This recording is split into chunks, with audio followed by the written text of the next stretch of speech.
కాకినాడ జిల్లా ధర్మవరం శివారులో అక్రమంగా తయారీ చేస్తున్న కల్తీ వంట నూనె తయారీ కేంద్రంపై పోలీసులు దాడులు నిర్వహించారు.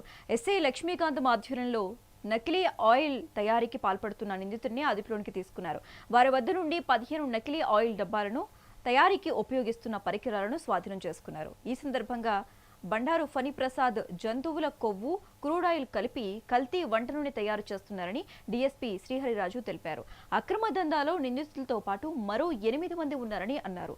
త్వరలోనే వారిని అదుపులోనికి తీసుకుంటామని తెలిపారు. ప్రజలు నకిలీ పదార్థాల పట్ల అప్రమత్తంగా ఉండాలని సూచించారు.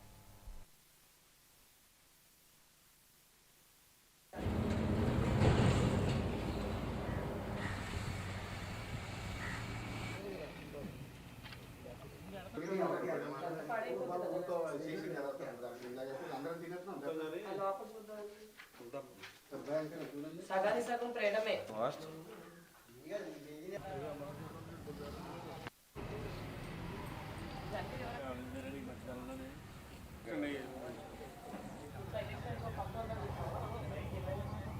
మన ఎస్ఐ గారు లక్ష్మీకాంతం గారు మధ్యవర్తులైనటువంటి రెవెన్యూ ఆఫీసర్ సమక్షంలో దాడి చేయడం, ఆ దాడిలో బండారు ఫణిప్రసాద్ అనే వ్యక్తిని అనుమానాస్పదంగా పట్టుకుని వెరిఫై చేస్తే ఇది పెద్ద స్కామ్ అనొచ్చు. ఒక పెద్ద ఫుడ్ అడల్టరేషన్ సంబంధించి ఒక పెద్ద ఎత్తున ఆయన తయారు చేస్తున్నాడు.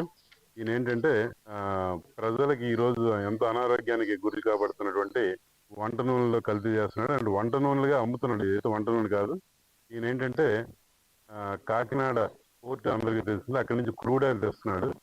అలాగే చందుర్తి, పిఠాపురం లేకపోతే కొన్ని గ్రామీణ ప్రాంతాల నుంచి జంతువులకు సంబంధించిన అవశేషాలు, లేకపోతే జంతువుల క్రొవ్వు, అది ఆవుదా, గేదె, లేకపోతే రకరకాలు వాటిని కలెక్ట్ చేసి ఎన్నిటిని కూడా హై టెంపరేచర్లో పెద్ద గంగాలలో మరిగించి ఆ వచ్చిన తర్వాత ఏదైతే ద్రవ పదార్థం వస్తుందో దాన్ని ఒక ఆయిల్ కింద చూపిస్తూ ఆల్రెడీ ఈ దగ్గర 15 కేజీ టిన్లు ఉన్నాయి. అన్నింటిలో కూడా ప్యాక్ చేస్తూ బరంపురం ఏరియా కానీ వేరే ఇతర ప్రాంతాలు కూడా పంపిస్తున్నట్టుగా మనకు అక్కడ ఉన్న మెటీరియల్ బట్టి తెలిసింది.